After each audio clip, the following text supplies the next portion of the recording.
Our tale begins on the 17th of March 1942 in the heartland of Chicago.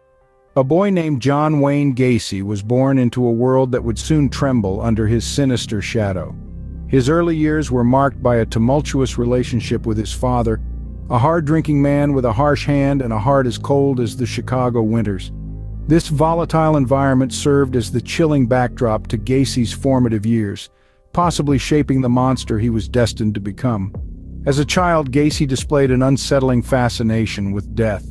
His morbid curiosity led him to frequent the local funeral homes, a pastime far removed from the typical ball games and bike rides of his peers. These early warning signs hinted at the darkness within, an insidious undercurrent that would grow into a terrifying force. But it wasn't until his early adulthood that Gacy's dark side truly began to emerge. John Wayne Gacy, a respected community member by day, a horrifying predator by night. Gacy wasn't just a man in the crowd, he was a well-known figure in his community. With his successful construction business, he was often seen as a pillar of society. His charm and generosity won him many friends, and he even dabbled in local politics, once photographed with the First Lady at a charity event. But when the sun set, a different side of Gacy came alive. A side that was shrouded in darkness and filled with unspeakable horrors. This was a side that no one, not even his closest acquaintances, could have imagined. Behind the walls of his suburban home, Gacy lured unsuspecting young boys with promises of construction work or tricks of his alter ego, Pogo the Clown. Once trapped, they became victims of his twisted desires. Gacy's method was chillingly meticulous. He would first gain the trust of these boys, then he would overpower them, chaining them and subjecting them to his brutal acts. The boys would eventually meet their untimely end, their bodies hidden beneath the very house they were lured into. Despite the mounting disappearances of young boys in the area, no one suspected the seemingly harmless Gacy.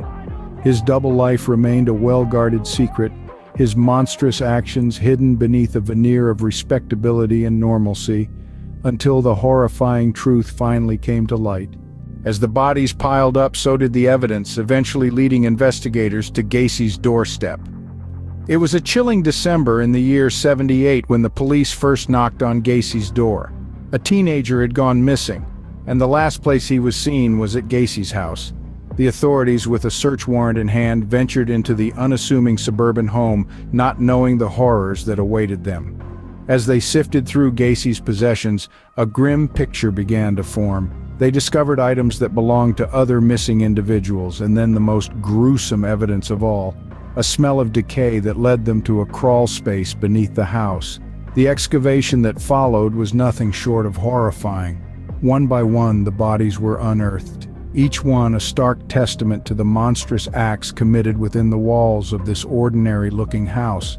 26 bodies were found buried under Gacy's house, their lives cruelly snuffed out by a man they'd trusted. As the news broke, the nation watched in disbelief. A respected member of the community, a man who had charmed his neighbors and local politicians, was now unmasked as a serial killer. The jovial clown who entertained at children's parties was in reality a predator with a horrifying secret. The mask had finally slipped, revealing the monster beneath. Gacy's reign of terror had ended, but the scars he left behind would never fade. This man's monstrous acts left a chilling legacy that sent ripples through society, forever altering the lives of his victims' families. The wounds were deep, the pain unimaginable. As they grappled with the loss of their loved ones, they also had to endure the public spectacle of Gacy's trial. The trial was a media circus, with every gruesome detail of his crimes laid bare.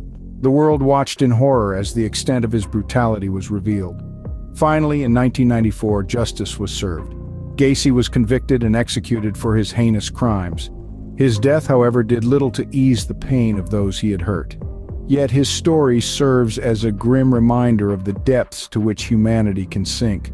It's a chilling testament to the darkness that can lurk beneath the surface of the ordinary.